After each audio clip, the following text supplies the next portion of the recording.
Olá pessoal, tudo bem? Sejam bem-vindos ao canal Ricardo Felício Oficial, agora no Rumble ou no Odissê e eventualmente no O Farol do Brasil do YouTube. Hoje traremos a terceira parte da carta aberta elaborada pelo jornalista independente Ray Sanders, de novembro de 2024, onde ele questionou os dados e as condições das estações meteorológicas de superfície, as chamadas EMS, do Gabinete Meteorológico, o Met Office, do Reino Unido, cujas informações seriam utilizadas como fontes confiáveis para os programas governamentais de balanço zero de carbono, o velho embuste de sempre. Lembramos que na parte 2 desta série, nós mostramos que cerca de 86% das estações desta instituição, diga-se de passagem, uma das mais bem financiadas do mundo, apresentavam erros de no mínimo 1 grau Celsius para mais, quando o alarde das elevações das temperaturas feita pelos aquecimentistas foi de 0,8 graus Celsius em quase 80 anos. Isso o que eles dizem, né? Sabemos que o século XX nós tivemos duas flutuações de temperatura e a recomposição das temperaturas, a recuperação dessas temperaturas aconteceu nos anos 30, saindo aí do período frio, do período que o Sol esteve numa mínima solar muito intensa no século XIX. Vejam só, existiam vários problemas nas estações meteorológicas quanto aos seus sítios, né? Os sítios tinham influência nos valores de temperatura, irradiavam calor, ou tinham outros tipos de interferência. Enfim, a maior parte desses sítios estavam apresentando elevação de temperatura feita por objetos circundantes. Então, nesta terceira parte, agora nós vamos falar sobre investigação que levou em conta as novas estações. Então, Sanders ainda questionou a qualidade do dado coletado para as estações de medição mais novas, pois parece inadmissível que se instalem novas estações, ignorando completamente o manual de padronização que o próprio Met Office ajudou a elaborar, como nós mostramos na parte número 2. Em outras palavras, não há nenhuma preocupação em se evitar a influência das fontes de calor nas medições realizadas pelas novas estações, repetindo os mesmos erros das mais antigas. Então, aparentemente, parece que o pessoal não estava preocupado em resolver esse problema. Vamos então ver as novas estações erráticas. Uma das piores e mais preocupantes foi a estação de Ruel, East Park, instalada em 2011, então ela é bastante recente. Localiza-se no Centro de Educação Animal, ao lado de uma cerca viva, cheia de mato e próxima de asfalto, onde estacionam veículos e ônibus. Essa é a condição do sítio. Nós conseguimos aqui a imagem desse lugar no parque. Vejam só, a estação está aqui, ó, nesse gramado meio esquisito, com uma cerca de mato, árvores ao redor. Então, veja só, também tem sombra que acontece em cima da estação, dependendo do período do dia. Mas você tem asfalto, você tem um monte de entulho, carros, pessoas, enfim, né? Você tem várias interferências em cima desse sítio.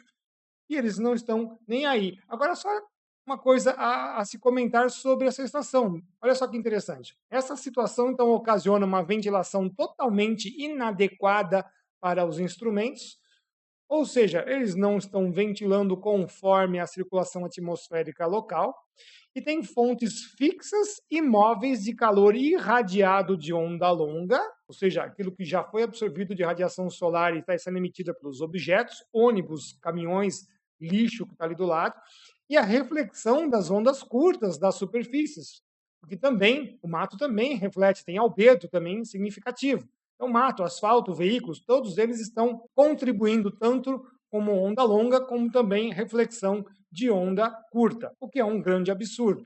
Então, o sítio é tão ruim e despreparado que recebeu classe 5. Vejam só, classe 5. Portanto, não é à toa que o local registra regularmente as maiores temperaturas máximas diárias na escala regional do Met Office, inclusive tornando-se a temperatura máxima nacional em 2 ocasiões em 2024. A maior temperatura nacional foi dada por essa estação, que é uma porcaria. Veja só, o ar mal circula naquele lugar. E eu lembrei de classe 5, a gente mostrou a classificação no vídeo número 2. Classe 5, fontes de calor muito próximas, como concreto, condicionadores de ar, asfalto, estacionamentos.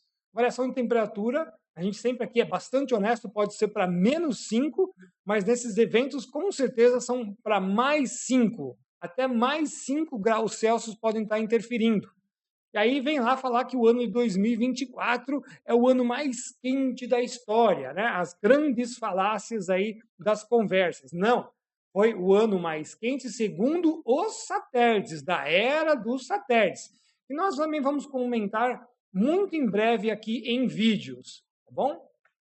Então veja só que interessante. Eles estão aí falando essas coisas, mas eles continuam utilizando dados ruins. Mas será que eles poderiam, pelo menos utilizar dados bons ou fazer uma comparação estatística com o dado que está sendo tomado dessa estação, por exemplo? Então vamos ver, né? O dado ruim versus o dado bom. Sanders lembra que os registros dessa estação de Hu podem ser devidamente desconsiderados devido a esses efeitos de aquecimento, mas especialmente por ser possível comparar seus dados a 3 outras estações bem próximas. Olha só, tem 3 outras estações bem próximas a esse ponto de medição que é horrível. Segundo ele, são 2 respeitáveis sítios meteorológicos privados, que lá eles têm essa categoria de Private Weather Site, que são as PWS, e uma estação meteorológica de superfície completa, provavelmente é uma de classe 1A, e muito bem localizada na Hu University Research Center. Então tem uma estação meteorológica de primeira qualidade dentro de um centro universitário. Lembrando que o inglês britânico, né, o centro é assim que se escreve. E aí, olha só que interessante, diferentemente do Met Office, a universidade disponibilizou todos os dados da sua estação para o Sanders, inclusive os observados em tempo real. É isso mesmo, liberaram para ele poder fazer aí as suas averiguações. E aí constatou que a estação do escritório do governo, lá do Met Office, registra cerca de 3 graus Celsius a mais que a da universidade, que é de categoria 1A, né? Que é uma de primeira qualidade. Então vejam só, você consegue fazer uma comparação entre essas informações e você vê que a do Met Office está comprometida em pelo menos 3 graus Celsius a mais do que a da universidade. Então, ao tentar efetuar uma comparação mais longa entre os registros das estações, percebeu que o Met Office só libera os dados das estações 18 meses depois, inclusive dessa daqui, 18 meses depois.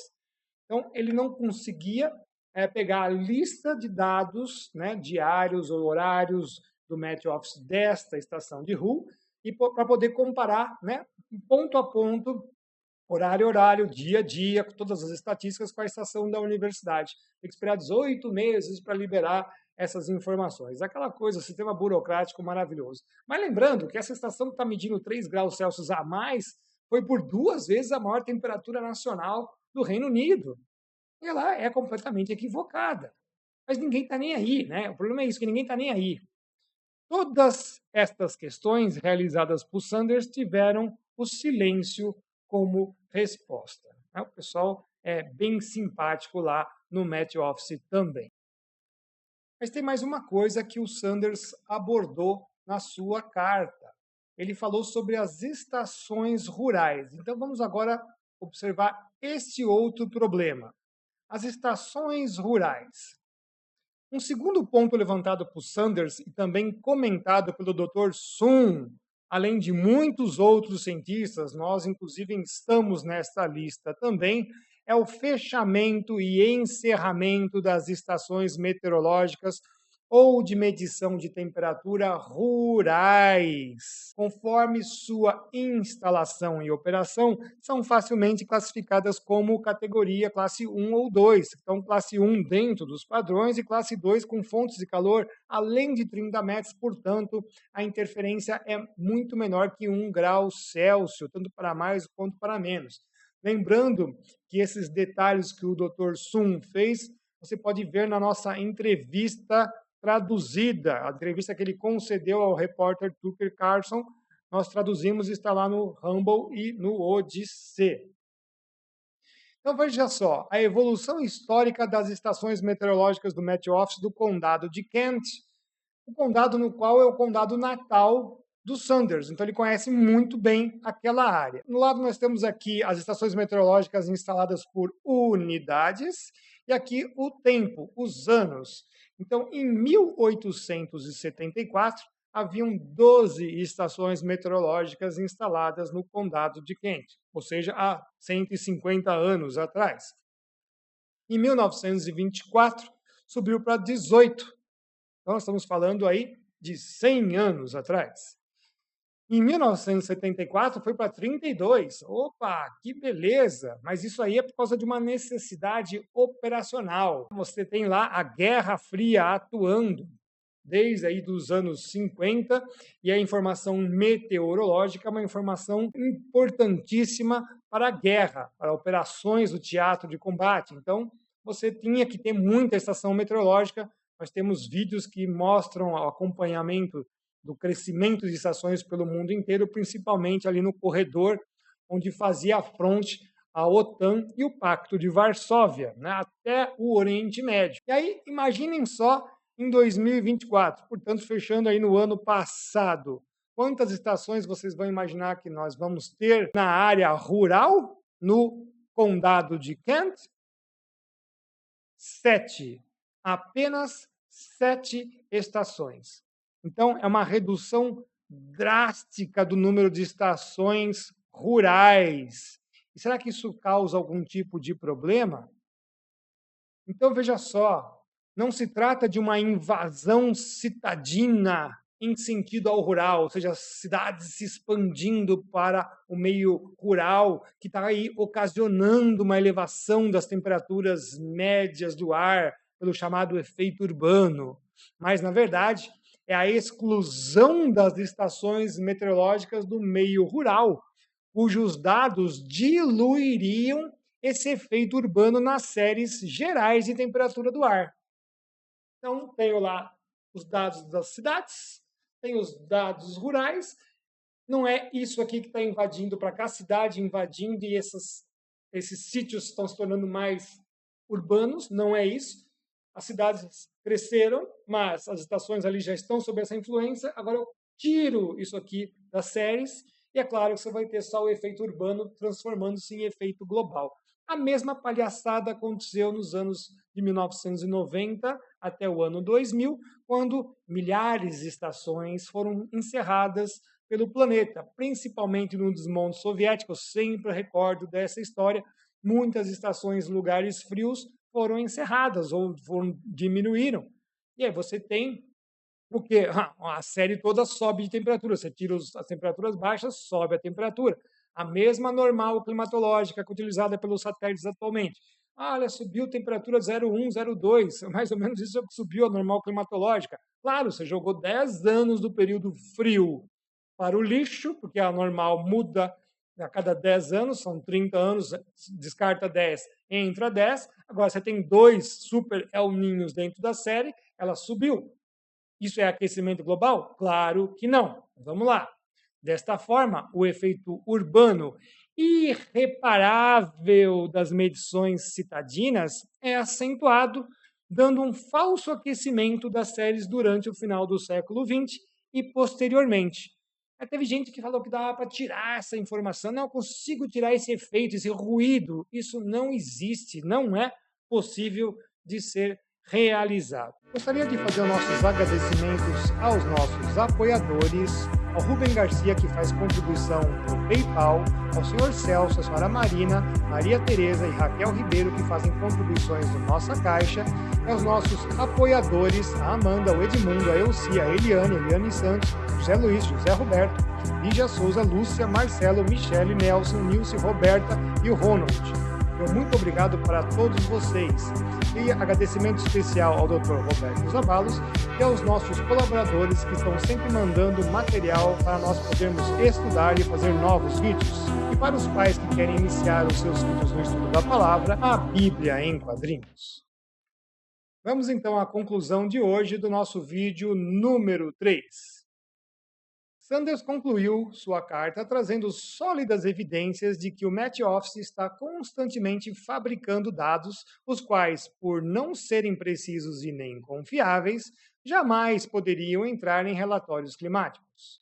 Há uma má localização de ampla gama de estações existentes, uma manutenção totalmente inadequada para padrões internacionais de tomada de dados, inclusive para relatórios, e os dados criados do nada, que foi a pior coisa que nós tivemos, que não existe estação, mas tem dado.